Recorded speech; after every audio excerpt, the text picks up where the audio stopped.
Kashibugga మూసీది, Kashibugga temple ఇవి. చిన్నప్పటి నుంచి నేనే చూస్తాను ఇక్కడ బట్టలు ఉతుకుతా. ఈ నీళ్ళు ఎక్కడి నుంచి వస్తుందమ్మో తెలియదు అమ్మ, 24 hours వస్తూనే ఉంటుంది నీళ్ళు. ఇది అందరు అంటారు కాశీ నుంచి వస్తుంది ఇది ఈ నీళ్ళు. కాశీకి ఇవ్వలే అనుకోండి, సెకండ్ కాశీ ఇది. ఈ నీళ్ళు తాగితే మీకు రోగాలు రావు, క్యాన్సర్ ఏం రావు, క్యాన్సర్ పోతుంది, అన్ని ఏం రోగాలు రావు. మీకు జ్వరం కూడా ఉంటే తగ్గిపోవు.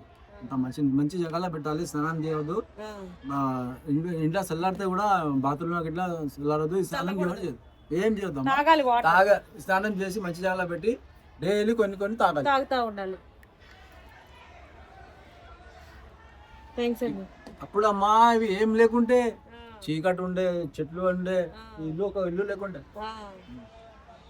లోపడేమో పాములు అవి ఉంటే. అవును, ఇక్కడ పాము కూడా వచ్చి అభిషేకం చేస్తుంది అని అంటారు కదా. చూసారా మీరు పాముని? చూసారా? తెల్ల పాము కూడా చూసినా. ఇంకా అవి ఉన్నాయి, దమ్ములు అవి పెడతాం, చూసినాము. చూసారా? ప్రతి సోమవారం పాము వస్తుంది, మీరు చూడండి. ప్రతి మండే సోమవారం పాము వస్తుంది. మార్నింగ్ కదా? మార్నింగ్. అవును, చూసా, వీడియో చూసాం మేము. చూసామ్మా.